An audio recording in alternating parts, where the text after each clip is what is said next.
सोमवार की अष्टमी 7 बेलपत्री वाला उपाय। पंडित प्रदीप मिश्रा जी उपाय।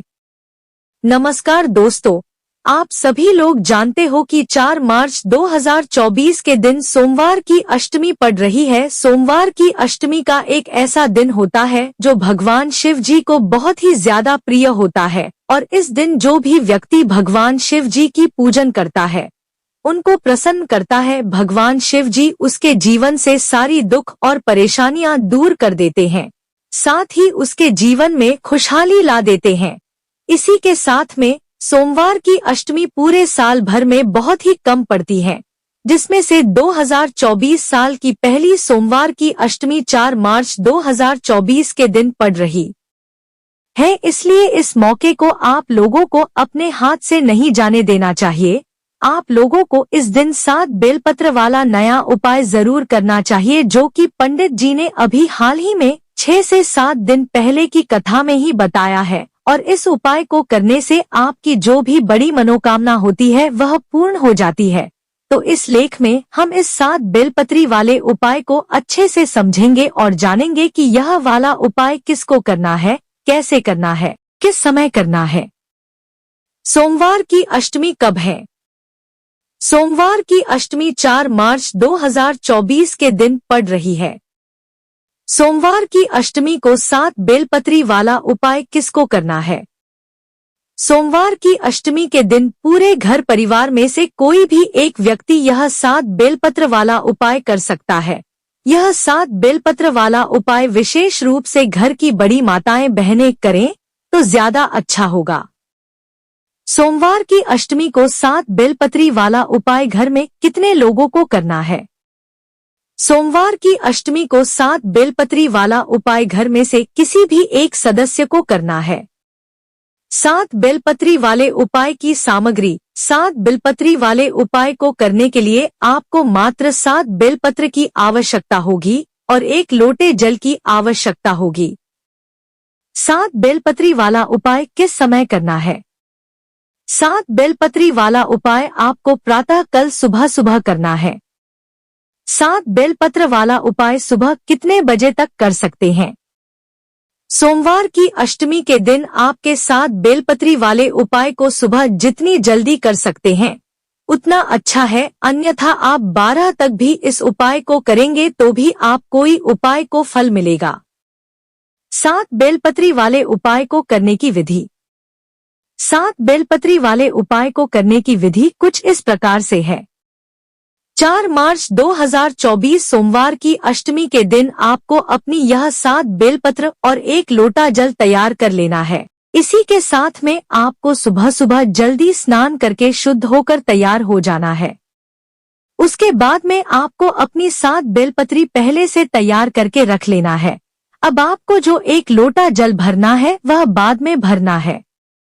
अब सबसे पहले आप अपनी 7 बेलपत्र को निकालकर अपने पास रख लीजिए, क्योंकि इन 7 बेलपत्र को 7 अलग अलग जगह पर हमें समर्पित करना है, जिसमें से एक जगह हमारे घर पर ही है। यह उपाय आपके घर से शुरू होगा और शिव जी के मंदिर में जाकर पूरा होगा। अब आपको अपनी 7 बेलपत्री में से पहली बेलपत्र निकाल लेनी है और उसको अपने घर के रसोई में ले जाकर जहां से आप अपना पीने का पानी भरते हैं और पीते हैं, उसे परिंदे के पास में अपनी पहली बेलपत्र को रख देना है। इसके बाद में अभी आपने जिस परिंदे के पास में यह बेलपत्र रखी है, इस परिंदे में से अपना 1 लोटा जल भर लीजिए। अब आप अपनी बाकी बची हुई 6 बेलपत्र और अपना वह 1 लोटा जल लेकर अपने घर से निकल जाए। अब आपको अपनी दूसरी बेलपत्र को समर्पित करने के लिए किसी भी बड़े वाले बेलपत्र के पेड़ के नीचे जाना होगा और वहां पर जाकर आपको अपनी दूसरे नंबर की बेलपत्र को उस बेलपत्र को पेड़ के नीचे समर्पित कर देना है और थोड़ा सा जल उस बेलपत्र के ऊपर अपने लोटे में से चढ़ा देना है। अब आप अपनी तीसरी बेलपत्र को लेकर भगवान शिव जी के मंदिर में पहुंचेंगे, जहां पर आपको भगवान नंदी बाबा के पास में आकर रुक जाना है और नंदी बाबा का वह उठा हुआ पर देखना है, क्योंकि उस उठे हुई पैर के पास में आपको यह तीसरी बेलपत्र समर्पित करना है। तीसरी बेलपत्र नंदी बाबा के पास में समर्पित करने के बाद आपको यहाँ पर जल नहीं चढ़ाना है। अब आप अपनी चौथी बेलपत्र को लेकर भगवान शिव जी की शिवलिंग के पास में आएंगे और माता अशोक सुंदरी जी वाले स्थान पर इस चौथी बेलपत्र को चढ़ा देंगे। इस बेलपत्री की डंडी का मुख जलाधारी की तरफ करके आप समर्पित कर दीजिएगा। अब आपको अपनी पांचवी बेलपत्र को लेकर माता जगदम्बा जी के या माता पार्वती जी के हस्तकमल पर समर्पित करना है। यह स्थान शिवलिंग के कटी भाग के पास में होता है, जहां पर जलधारी के ऊपर शिवलिंग रखा हुआ होता है। अब आपको अपनी छठवीं बेलपत्र को निकालकर भगवान शिव जी की शिवलिंग के ऊपर समर्पित करना है। इस बेलपत्र को आपको कुछ इस प्रकार समर्पित करना है कि जो बेलपत्र की बीच वाली बड़ी पत्ती का मुख है वह आपकी तरफ हो और डंडी का मुख आपकी विपरीत दिशा में हो। अब आपके पास आपकी आखिरी बेलपत्र बची हुई होगी, जिसको आपको कहीं पर समर्पित नहीं करना है, मात्र भगवान शिव जी की शिवलिंग के ऊपर जो पात्र टंगा हुआ होता है, जिससे बूंद बूंद करके शिव जी पर जल टपकता रहता है, उस पात्र से मात्र आपको स्पर्श करना है या छुआ लेना है और उस बेलपत्र को अपने पास भगवान शिव जी का आशीर्वाद समझकर रख लेना है। जैसे ही आप यह सातवीं बेलपत्र को स्पर्श करके अपने पास रख लेते हैं, उसके बाद में आप वही शिवलिंग के पास में बैठकर भगवान शिव जी से अपनी वह मनोकामना बोल दीजिए जिसके लिए आप लोग यह वाला उपाय कर रहे हैं। अब आप अपनी इस आखिरी बेलपत्र को भगवान का आशीर्वाद समझकर अपने घर पर ले आएं और इस बेलपत्र को अपने घर में सुरक्षित रख दीजिए, ताकि यह बेलपत्र आपके घर में सुख समृद्धि, धन समृद्धि और सुख शांति सदैव बनाए रखें। यहाँ पर यह 7 बेलपत्री वाला उपाय पूरा हो जाता है। यह उपाय किसने बताया है?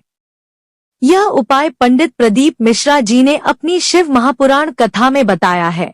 इस उपाय को करने से व्यक्ति के परिवार की सारी मनोकामनाएं पूर्ण होती हैं, सारी दुख और समस्याएं भी दूर होती हैं। अगर आपको इस 7 बेलपत्र वाले उपाय को करने में कोई भी दिक्कत, समस्या है, परेशानी आती है तो उसे आप हमसे कमेंट करके पूछ सकते हैं और हमारे इस लेख को अपने प्रियजनों के साथ भी जरूर साझा करें, ताकि उन लोगों तक भी यह उपाय पहुंच सके और वह भी इस उपाय के माध्यम से भगवान शिव जी का आशीर्वाद प्राप्त कर सकें।